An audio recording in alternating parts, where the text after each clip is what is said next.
British আমলে নানা দেশ থেকে মানুষ এসেছেন এখানে।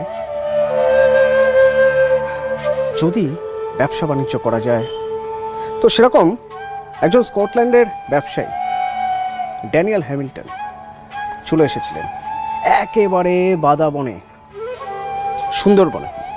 বা সুন্দরবনে ঢুকতে গেলে যে গোসাবা, সেই গোসাবায় তো বলা হয় এই গোসাবায় সমবায় শিল্পের শুরুটা হয়েছিল এই হ্যামিল্টন সাহেবের হাত ধরে। হ্যামিল্টন বাংলো বা বেকন বাংলো সেই সময় সাক্ষী থেকেছে। আর তারপর গোসাবা সাক্ষী থেকেছে একের পর এক আইলা, আমফান। হাতে হাত ধরে, হাতে হাত বেঁধে মানুষ রুখে দিয়েছে প্রকৃতিকে।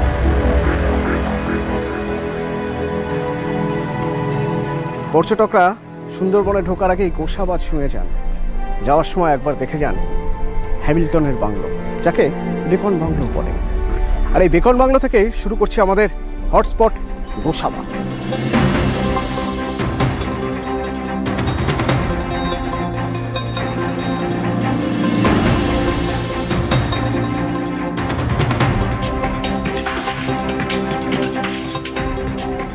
গোসাবা অনেক ঝড়ের সাক্ষী থেকেছে, অনেক ঝড়ের সাক্ষী থেকেছে গোসাবার এই রাঙা বেলিয়া। তো যখন সাইক্লোন আসে, ঝড় আসে, তখন মানুষকে উপকূল থেকে সরিয়ে আনতে হয়। যে গ্রামগুলোর সবচেয়ে বেশি বিপদ হয় সেই জায়গা থেকে মানুষকে সরিয়ে আনা হয় কদিনের জন্য। তখন এই সাইক্লোন সেন্টার তাদের ঘর বাড়ি সব কিছু।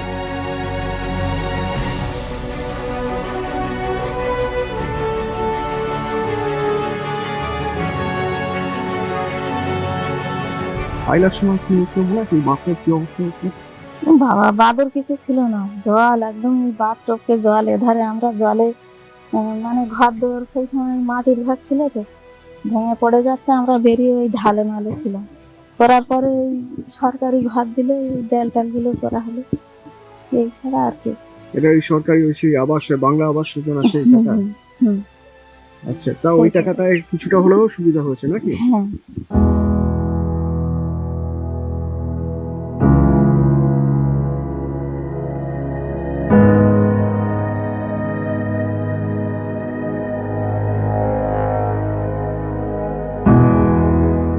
এই বাড়িটা আপনার তো নাকি? হ্যাঁ হ্যাঁ, এই একটাই ভাব। এই বাড়ির এই যে চাল, এটা কি সরকারি টাকায়? না না, এই করেছিলাম, এটা বাবা গেছে ক্ষতি করে দিয়েছে। কিন্তু এই যে আইলার সময় মনে আছে কি হয়েছিল? আপনি তখন এখানে ছিলেন? হ্যাঁ হ্যাঁ, আমি এখানে ছিলাম। কি অবস্থা হয়েছিল? এই ঘর পুরো ভেঙে গেছে। হ্যাঁ, ভেঙে গেছিল। তারপরে ঘর থেকে গেছে, তবু ভাঙেনি আর কি। এই আইলার অনেক আগের ঘর। এই ঘর থেকে গেছে? হ্যাঁ হ্যাঁ। এই সরকার তো বেশ কয়েক জায়গায় বাড়ি করেছে, বাড়ি করে দিয়েছে। হ্যাঁ আপনাকে তো আছি। হ্যাঁ, আমাকে বাড়ি দিয়েছে, আমার ঘর হয়েছে। আপনার আমার ঘর হয়েছে, ওই আরেকটা বাড়ি আছে ওখানে, আমার ঘর হয়েছে।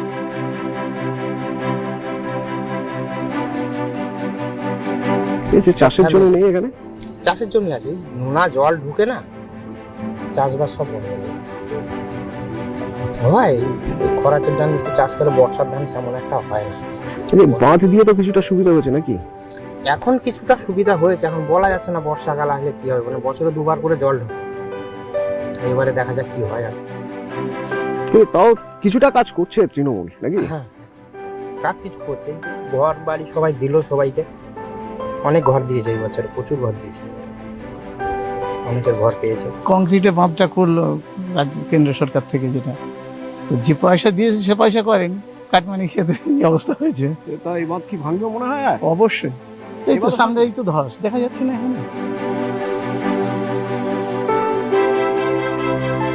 2009 আইলা গোসাবার মানচিত্রটাই যেন বদলে দিতে চেয়েছিল। মানুষগুলো বদলে গিয়েছে, মানুষের জীবন ধারা বদলে গিয়েছে, গোসাবার চালচিত্র বদলে গিয়েছে। এখনো গোসাবা ঘুরে ফিরে সেই আইলার কথা বলে।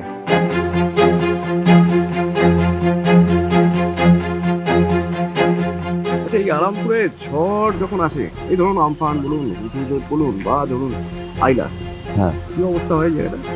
এই তো ওই পুরোটাই জল থাকে, আমরা এই রাস্তার পাশে থাকি। এই রাস্তাটা থাকে, রাস্তার উপর থেকে মাঝে মাঝে জল যায়। রাস্তার উপর থেকে মাঝে মাঝে জল।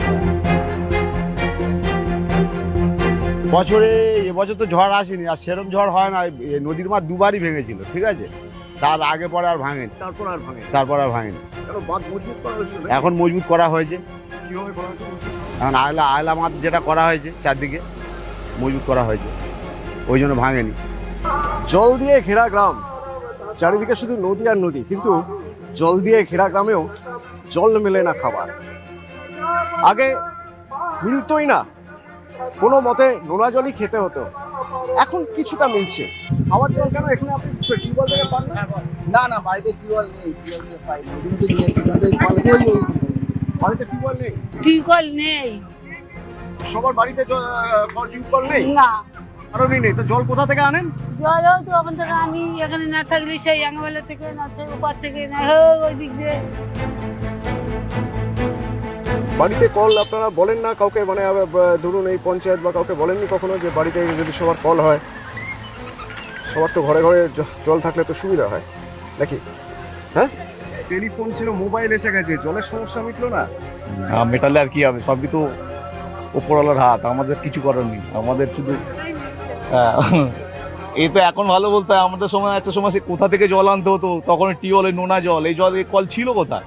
এটা কি শুধু একটা গ্রামে নাকি? না না না না, সব গ্রামে একই অবস্থা? এখানে ম্যাক্সিমাম দ্বীপ এরিয়া যত গ্রাম আছে সবই একই সমস্যা। যেহেতু যখন বন্যা হয় তখন তো বাঁধের কোনো নেই, সব জায়গায় বন্যাটা হয়। এই যে 2000 আমাদের নয় যে আয়লায় যে বন্যাটা হয়েছে, ওটা পুরোটাই গেছে, সব দিকে ভেঙে গেছে। তো 2009, এটা 2026। 26, হ্যাঁ, তখনও যা এখনো তা।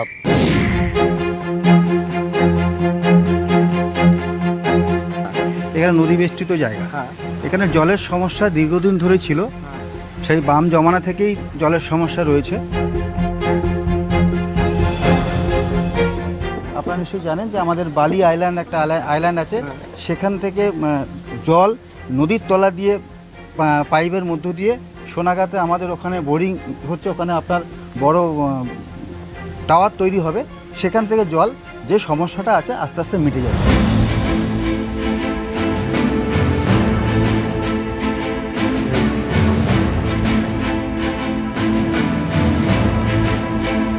দু 2026-এ আরও একটা ভোটের আগে দাঁড়িয়ে দেখা যাচ্ছে ক্ষোভ তৃণমূলের বিরুদ্ধেও রয়েছে।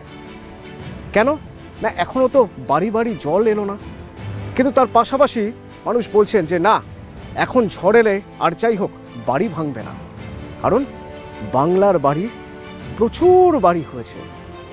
গ্রামের মানুষ বলছেন তারা বাড়ি পেয়েছেন। প্রতিবার বন্যা হয়, রাস্তা আর খুঁজে পাওয়া যায় না, যা বানিয়ে রাখা হয় বছর ভোর, বন্যার পর সব শেষ। কিন্তু এখন দেখা যাচ্ছে কংক্রিটের রাস্তা, ঢালাই রাস্তা রয়েছে। কিছু পেয়েছেন, কিছু পাননি, আরও কিছু পাওয়ার আশা রয়েছে। আর সেই সব আশা নিয়েই আবার একবার ভোটের লাইনে দাঁড়াবে গোসাবা। চিন্তা থাকবে সাইক্লোনের, ভরসা থাকবে ভোটে।